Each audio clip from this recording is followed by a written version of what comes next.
Hello, my name is Kabank and I just finished my No Map Permadeath challenge run. And I also want to share my experiences with you and what I learned on this journey. And of course, not everything will be new for all of you, but I figured before I started there was just not enough tips and tricks on how to find everything and how to deal with certain problems, at least for me. So I make this video, which is also an intro to my permadeath no map playlist, and maybe you can get some, ideas on how to do stuff, and maybe get the motivation to start a no map run for yourself as well. This video will be segmented in the different biomes, and we start with the meadows.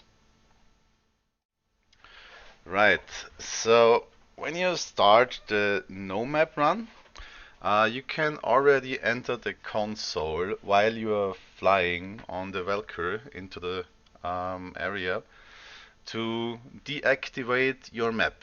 So at no point in the run you will have the map. And well, the first thing that I experienced when I started this run is that I felt a threat of getting lost somehow. So I used the tips from YouTube that I heard before, mainly the compass in the middle of the spawn. So there is a trident with three lines on it. That is north, and all the other directions you can figure them out by yourself just by having north.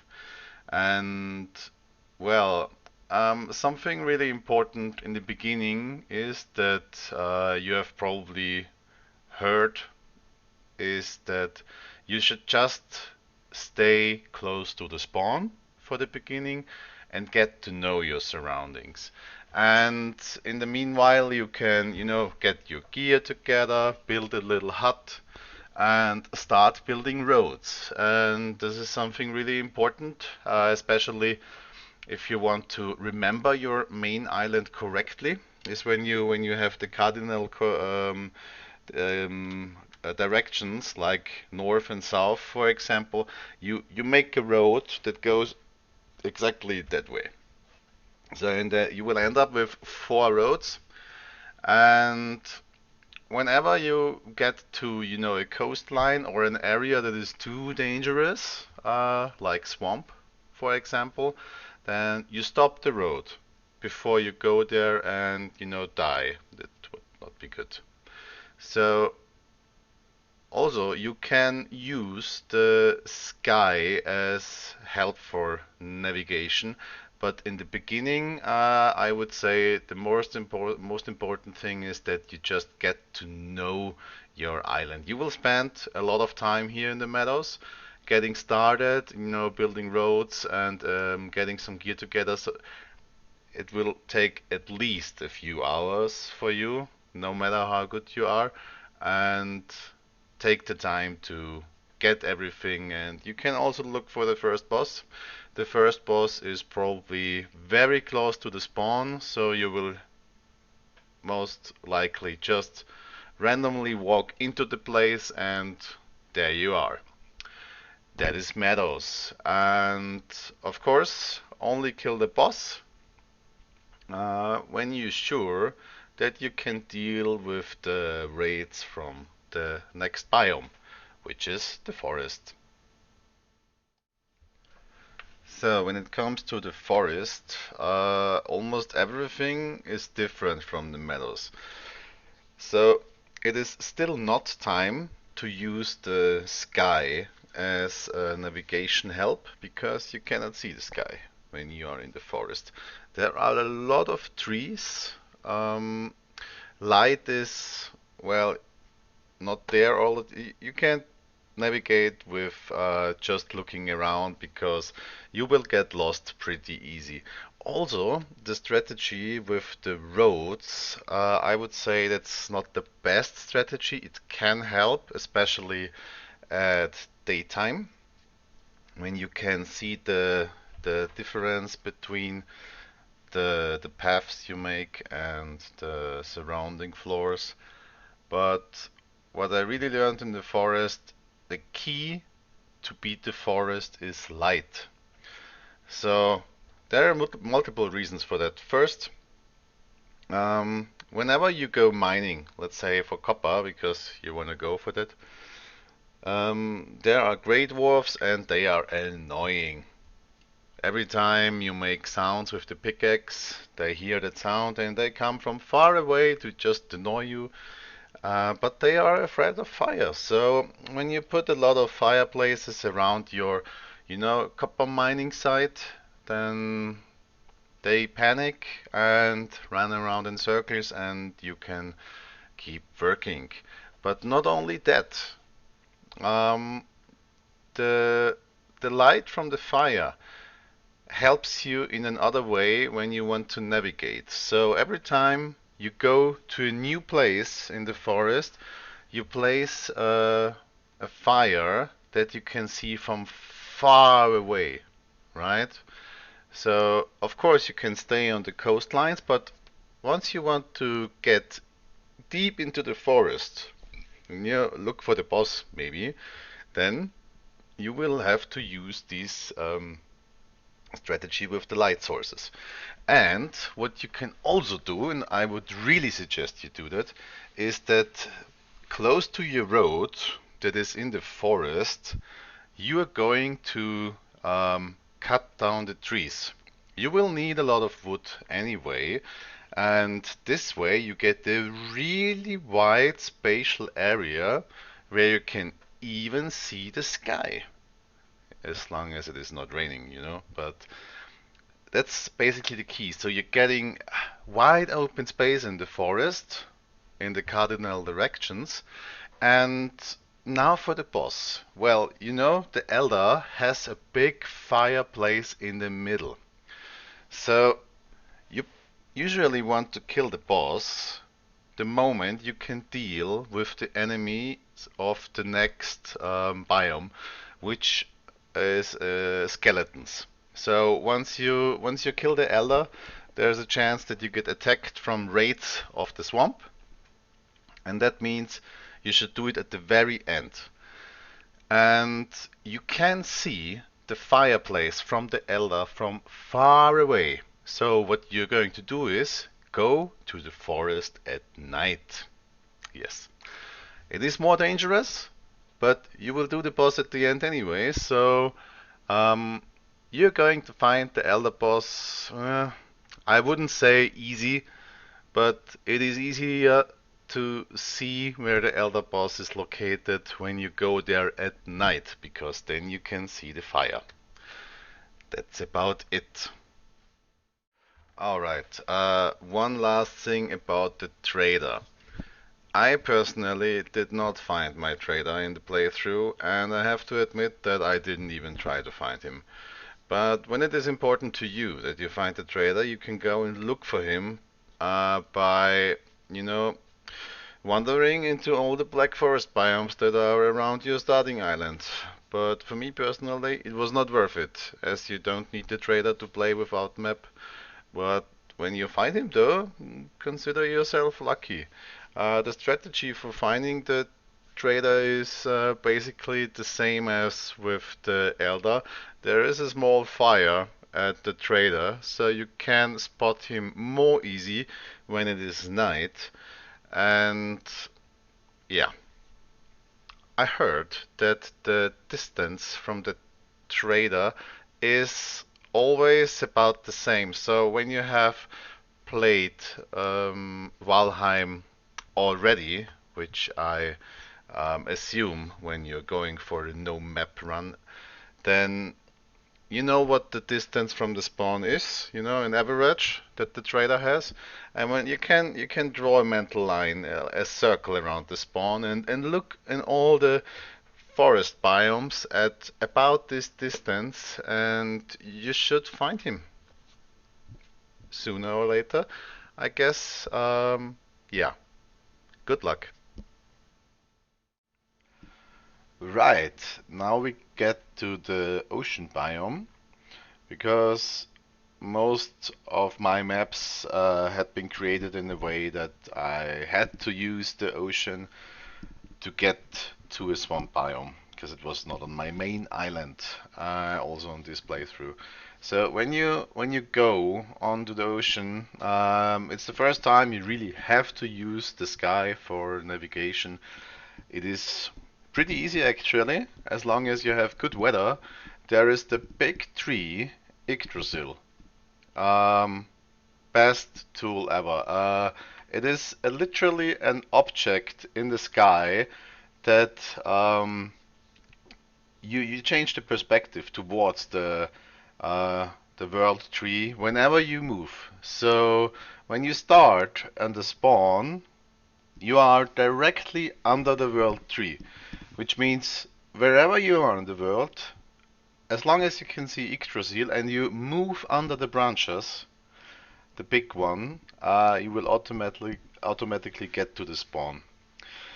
But you can also use the sun and the moon, of course. They rise in the east and go down in the west. When you see them, you can best see them, of course, in the morning and in the evening. But I suggest you only go on the ship when you have good weather and, well, in the night it is dark, so no night journeys on the ship. If you are not comfortable with it, of course you can do it when you know where going shouldn't be a problem. And also, when you go to the oceans, you have to draw maps. The maps don't have to be precise or good or beautiful. They just have to, fulfill that one purpose, that you remember things that you would not remember normally. Like you go in a cardinal direction from your harbor, and you draw a line on a paper and say, okay, here is an island, here is another island, and you make notes on what you see. Like, is it a forest? Is it a swamp? Is it a plain or something? So when you want to go home with your load of metal that you get, let's say, from the swamp, then you can go the same route back and remember these points of interest that you have passed, and in this way can get home. And one really cool trick that I also heard on YouTube is, before you go away, actually, you plant an oak tree at your harbor. This way you can see your harbor from far away, because the oak trees are loaded in as first objects. That means it can even be seen before a big bonfire. And this is a great example of how you can use specific tricks like this with the tree to make your life easier and get home safe. Right. Now we're coming to the swamp. The swamp is, I would say, particularly easy when you compare it to the other biomes in terms of navigation. I mean, when you come here with bronze armor, it is hard to fight, but navigating is easy. You have these statues that you can use for navigation, or crypts, or monster spawners, and all these features that are built in the swamp are so distinguishable from each other that you can use it as waypoints. And not only that, you can also use it to measure the value of the swamp. Let's say you want to find bone mass, and you have to decide, yeah, am I going to spend my time in this swamp looking for him, or going for another one? And the answer to that is, the more features, the higher your chances. So when you have circling cores, monster spawners, crypts, and everything in there, then there's a very high chance that there's also bone mass. And when the swamp is boring, well, then bone mass is not here. Fires can also be used as point of interests or self-made features, but they extinguish in the weather, so you can use bonfires instead. Bonfires are immune to rainy weather and will continue burning even with these conditions. I mean, you can build, a row of these bonfires to get around in the swamp easy, like, Lord of the Rings, the warning beacons of Gondor. As you can see here, is basically the same, yeah? Every time you place a bonfire on the very end of where you can see the last bonfire, it creates a chain that helps you navigate really easy as long as you have the wood to keep the fires burning.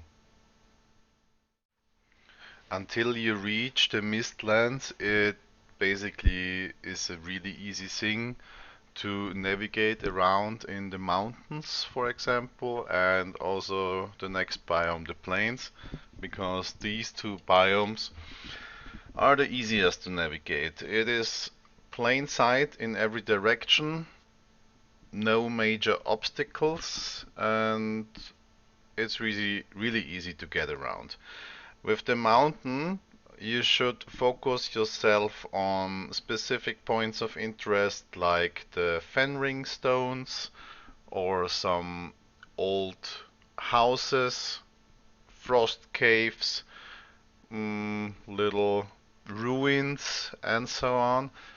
It's the same rule as with the swamp biome. The more features a mountain has, the more likely it is that you will find more there.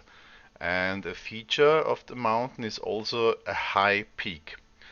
The higher a peak of a mountain is, the more likely it is that it has a lot of features because it is so high up, right? And also, when you're going on, looking for a new mountain biome, you can actually see the shape of the continents far away, and you have to look for some continent that is just reaching up high, and that is a mountain. In any case, there is not another biome that is going up so high as the mountain, so it really stands out. And when you are on the mountain, you go on the highest point possible, and from there you just look down, and with limited render distance, you don't see everything, but you can get a good idea on where Mola could be, and this way you can find him easier. With the plains, it is the same as with the mountains. It is really easy to navigate. You can't really miss anything. It is everything in plain sight. You can see far. You can, look for your base when you have ventured far away. There are not a lot of trees. It is important to use the root chest piece once you start going there, so the mosquitoes cannot harm you. And, well, go to sleep early because at night it is dangerous. But also, it is really rewarding when you survive the night because multiple star goblins drop more black metal, which you will need to progress. And also, you can take a lot of fine wood, and I personally think the plains are the most fun, straightforward biome at the moment. It is the last step that you have to do before the Mistlands.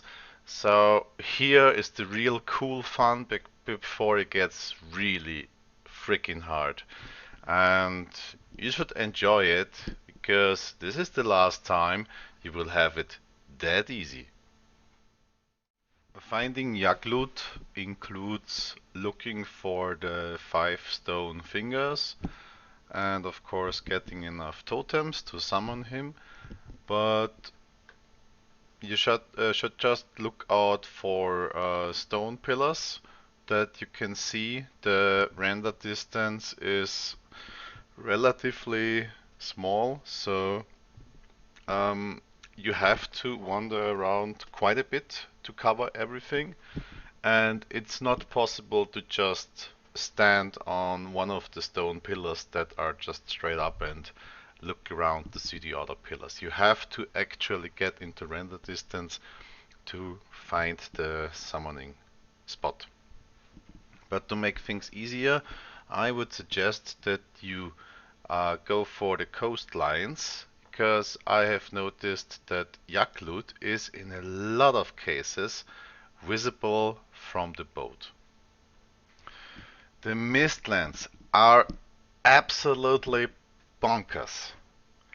I had so much fun playing the Mistlands without a map, but it is not an overestimation when I say it is absolutely wild. So first I will go through some navigation tips and then through some general tips that you should maybe do in your playthrough. First, you need tons and tons of wisps and Yggdrasil wood, because you need to make hundreds of beacons to navigate safely. The beacons need to be covered so they don't get destroyed by the enemies, and you also have to set them in the correct distance to each other so you will never run out of sight. That means you have to deactivate your bound so you can see the precise distance your beacons need to be placed. Also, if you haven't already, some people do that, activate the sound of the game or at least increase the volume, because you need to navigate as well by sound. Sometimes when you hear, voices from seekers or a Jarl in the distance, you can determine where you want to continue your adventure. Also, you need to calibrate your movement from time to time by using cardinally orientated build pieces, like stairs. They don't change the rotation after you set it, so you can use it as a compass. Start by building a calibrated compass at your base and go on from there. Draw a map. Also, to make a precise map, you can count your steps for the correct distances and also use the cardinal directions, of course. Finding the queen is a challenge. You have to look into the dungeons to find out if you are near or not. There are two ways. Usually, the dungeons closer to the Queen Citadel are more packed with loot, so if you have dungeons that are barely profitable, you should change to another island. The second thing is the rune stones in the crypts. They don't show you the map, marker, because you cannot use the map, but it tells you that okay, you got the map marker, and when you find a second stone, the second stone usually tells you you already got this map marker. So now that is the bad thing, but when you keep going, you will eventually reach a dungeon that says you got the new map marker. And that is the moment you know you crossed the line between being closer to another queen here and there. So you have two virtual points, and this is the dungeon where you got your new marker and the dungeon where you got your old marker. Exactly here is the line where the other queen is has its territory and switches to the other. So you can determine that when you go back, you will be faster at the queen than as when you continue. Also, you can increase the chances of finding the queen drastically if you go around the Mistlands in the boat for a while. The Queen Citadel is equally often placed directly at the ocean, and the Citadel is barely ever in mist, so you have a direct line of sight. Now for some general tips. First, get yourself a base that is located near the plains, so you can produce black metal at the Mistlands, snatching the goblin respawn bit by bit. Also, don't build workbenches at this border between the Mistlands and the plains, because the mosquitoes will actually hunt the hares for you, so you just have to pick up their carcasses. Also, don't kill the Dwerga right away. Keep them as friends and lure the Seekers to their positions to exterminate them. This way you can use them as, emergency plan if you get hurt, so you can cover at their position, and if you don't need them anymore, the Seekers can kill them for you without them getting, in a bad mood towards you. A single Jarl can take out a whole Dwerger tower as long as the Dwerger are not level 1 star or higher. Also remember the spots where seekers spawn frequently, so you don't get surprised when, well, you go home with loot and your stamina is low and the food is running out, stuff like that, so you don't want it. And now some bonus footage from my map that I had revealed after I finished my playthrough. And I prepared the map by placing markers on the road that I have created while I had my playthrough. This transfer was my first venture to the west, and here actually I was pretty close to the trader, but I didn't notice because I haven't seen the map, and it it was pretty close, but I had no idea the trader is actually here. And yeah, here you can see the north route that I took to the Mistlands. I actually thought that I was going into a perfect straight north line, and it was not even closely to perfectly north. It was slightly to the west, but in the end it was a good decision to go up here for the Mistlands because I hit the island with the queen on the first try, which is, I would say, rather unusual, but the whole seed was rather unusual for this specific no map challenge because every single thing was on the cardinal axis and I took the seed by random chances, so yeah, I say that's faith actually. You can see in here the cardinal cross that I did from my spawn. I was actually trying my best to do it straight. So as you can see from the west to the east, it is actually fine, but from the north to the south, it's absolutely not a straight line. The seed that you can see now on the map is the seed of my map that I created. It was a random seed, but in the end it was actually the perfect seed for a no map challenge. So you can try it as well if you like, or just go for a random seed, what I would suggest to you. Also, thanks for watching this video. It was a pretty long one. I think it is the longest commented video that I did so far. It was quite a lot of work, but I hope it helps some folks out with the decision on whether they're doing a no map challenge or not. I personally say you absolutely have to try this. It is such a great thing to do. Your spatial awareness skyrockets at some point. I had to say, like, when did it happen? Maybe around at the swamps when I stopped doing roads and just remembered every single thing that I saw, every tree, every stone. I was, seeing so many things that I hadn't seen before, and I got around pretty easy actually after that. The last bit with the Mistlands was really hard, but like after the forest, it was just a blast playing this challenge, and I can really recommend it to all of you. Have a nice day and see you again in Valhalla.